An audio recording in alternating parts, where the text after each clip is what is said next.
week on the Island Times News Update. Well-behaved crowds packed the beach for July 4th. All three beach cities are starting to craft next year's budgets, and the Atlantic Beach Charter Review Committee works on powers of the mayor and the commission.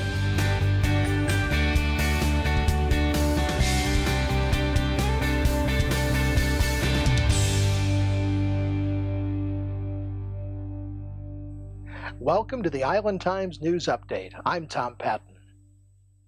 Tens of thousands of people packed the beach for the July 4th holiday. Most of those went to Jacksonville Beach, where the fireworks were shot from the pier, but there were plenty of people in Neptune Beach as well. The smallest of the beach communities passed legislation to help keep the streets and sidewalks clear for traffic and emergency vehicles.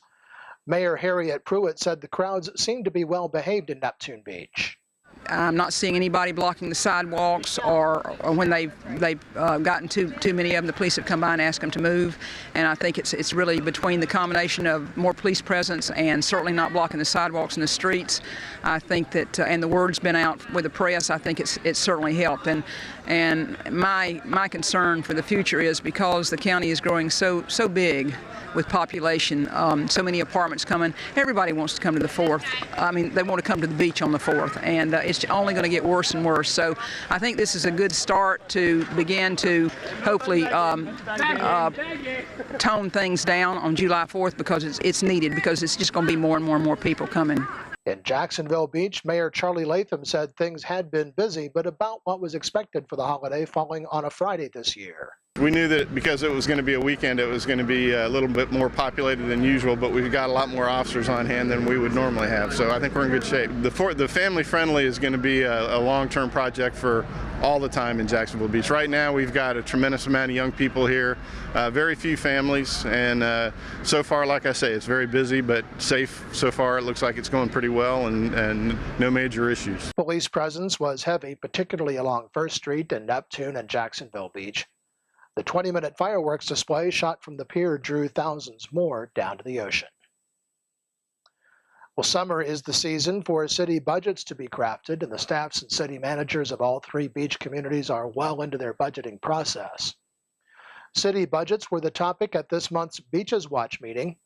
Neptune Beach Mayor Harriet Pruitt, acting Atlantic Beach City Manager Nelson Van Leer, and Jacksonville Beach City Manager George Forbes all made presentations to the group about what residents might expect when new budgets go into effect October 1st. Mayor Pruitt said that Neptune Beach has limited sources of revenue. Ad valorem property taxes is Neptune Beach's largest source of revenue, and as most of you know, it is the county itself that gets most of our tax dollars. We are hoping to keep the same millage rate as last year, but until the budget package is complete and sent to the council, that's not a given. Like many small cities, Neptune Beach is facing revenue problems. Over the last 6 years, the city consistently cut its costs to keep from having to raise taxes. And in the present budget, the general operating fund is $250,000 less than it was 7 years ago. We have had the philosophy in Neptune Beach of doing more with less. And each year it's become more difficult for us to continue the same level of service without raising taxes. We are looking forward to keeping the same millage rate as last year, 3.3756 per thousand of assessed value, if at all possible, and we're hoping that this will be possible. On a high note, our police pension fund is more than 8% funded, which is considered a good position for us to be in a good financial position by the experts. Van Leer also said that property values were up in Atlantic Beach, and that would translate to about a 6% increase in general revenues for the city. According to the information presented by Van Leer, the taxable value in Atlantic Beach is $1.27 billion, which translates to some $4.05 million in tax receipts. Van Leer said that among the challenges faced by Atlantic Beach will be the public safety building and a major road project on Seminole Road. He said it's his hope the city will be able to go into the next fiscal year without a property tax increase. Jacksonville Beach City Manager George Forbes said that his early projections showed there might be a slight decrease in the millage rate for Jacksonville Beach residents, and that the gas tax extension passed by the Jacksonville City Council this year is a big deal. Because without that, we don't have monies to maintain our streets, period. By the way, as I've told Jacksonville officials to their face, you know, if it'll kill us, I'd hate to see what it would do to them, because remember, State Jacksonville this year had initially budgeted no monies for beach, no monies for street maintenance in their budget. Forbes said the city's next big project is already in the planning stages. We're going to be rebuilding 1st and 2nd Streets from Beach Avenue to 16th Avenue South. It's going to be a big multi-year project that we're planning on right now. All 3 beach cities must have their new balanced budgets in place by October 1st. The Charter Review Committee formed by the City of Atlantic Beach is continuing its in-depth review of all aspects of the city charter. Recent meetings have dealt with the terms of office for the mayor and the city commission, as well as the powers held by the mayor commissioner and the rest of the body. Currently, the mayor of Atlantic Beach serves a 2-year term, while all other commission members serve for 4 years. The position of mayor is on the ballot each time there's an election in Atlantic Beach. The committee is divided over whether to recommend that the charter be changed to make the mayor's term 4 years. Former Mayor Don Wolfson, the committee chair, favors a 4-year term for the office. Wolfson said at a previous meeting that a 4-year term would lead to more continuity in the office and would be far less expensive for the candidates. Former Mayor Mike Borno maintains that having the mayor run every 2 years encourages citizens' involvement and provides checks and balances with 3 of the 5 members of the commission up for re-election every 2 years. During another session, the panel looked at some of the specific powers of the mayor and the commission. All members of the committee said that the language regarding the appointment of special committees was confusing and should be changed. It's likely that the final recommendation will be to allow the mayor to stand up a special committee on his or her own, but also give that authority to any member of the commission if 3 of the 5 members vote for that committee. Currently, only the mayor is technically allowed to form a special or select committee. However, when it comes to the city's boards, the committee plans to recommend that the mayor be stripped of his or her sole authority to recommend members to city boards. Congressman Andrew Crenshaw attended the Beaches Watch meeting Wednesday night and updated residents on a couple of issues that will affect the 3 beach cities. Crenshaw said the next beach renourishment or shore protection project is being planned now for sometime in 2016. I work with the Corps of Engineers, the federal agency, to provide 70% of the funds that go for the beach renourishment. And I think since I've been in Congress, we've spent about $23 million on beach renourishment up and down the coast here in my district. And we've got another project coming, not next year, but in the 2016 budget, there'll be money that the Corps will put in place for the next step. While it's unlikely that Mayport will see an aircraft carrier anytime soon, Crenshaw said there will be other ships that the Navy will station at the base, including an amphibious assault group and several littoral combat ships. He said communities will see an influx of new residents from the amphibious assault group fairly soon. In about 6 weeks, a ship called the Iwo Jima, which is a big deck amphibious, it's the main ship. It looks like an aircraft carrier, but it's not.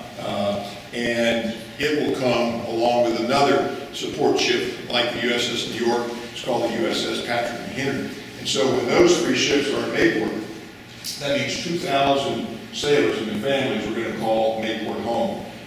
Crenshaw is in the district during the July 4th recess. When we come back, the season's first tropical storm passes well offshore. This is the Island Times News Update. Charlie's Tropic Heating and Air Conditioning in Atlantic Beach offers a full range of residential and commercial heating and air conditioning services, from new installation to replacement and remodeling. Charlie's Tropic Heating and Air Conditioning can keep your home comfortable year-round, and they offer preventive maintenance contracts to keep your system running at peak efficiency. Charlie's Tropic Heating and Air Conditioning is an authorized Bryant dealer and will service all brands. For year-round comfort in your home or business, contact the original Charlie's Tropic Heating and Air Conditioning at 241-1788. Beaches Academy Child Care Center in Jacksonville Beach has been offering affordable, loving child care to families in the Beaches communities for 35 years. Conveniently located on Penman Road, Beaches Academy offers care for children from infants through preschool, with programs that encourage learning and outdoor play. Our affordable tuition means families can get quality child care at a price that fits their budget. Contact Beaches Academy at 246-3885 and schedule a tour of our center. Beaches Academy, the child always comes first. Welcome back to the Island Times News Update. I'm Tom Patton. The first tropical storm of the season passed by the beaches with hardly a sprinkle of rain Wednesday night. The storm formed fairly quickly off the southeast Florida coast and tracked to the northeast, but stayed about 150 miles offshore from our beaches and brought little more than high waves and dangerous rip currents to the area.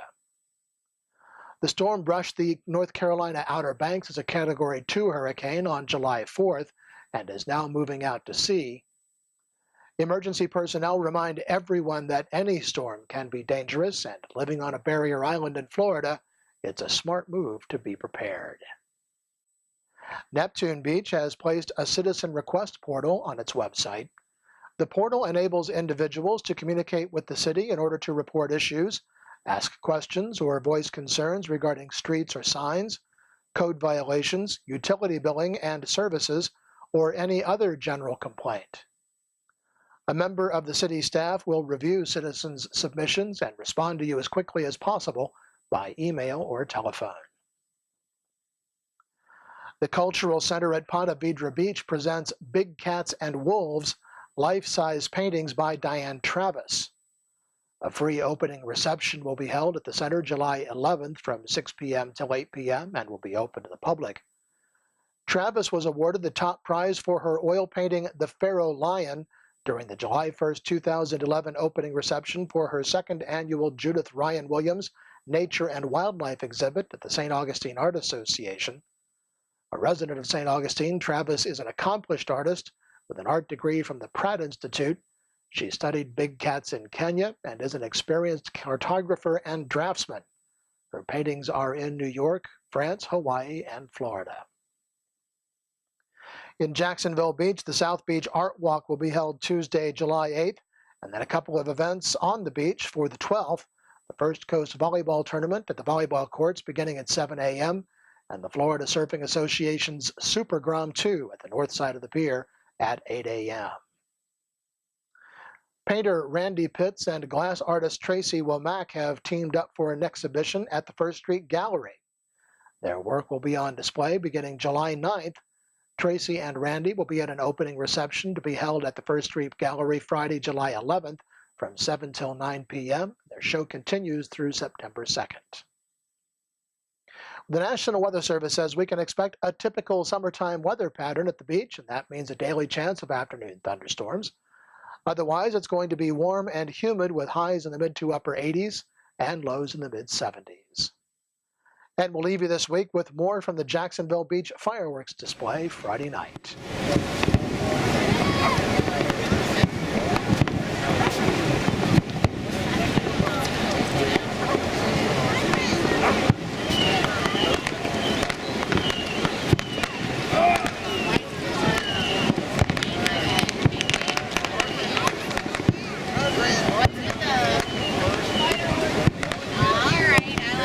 The Island Times is always digital, always free at www.theislandtimes.com.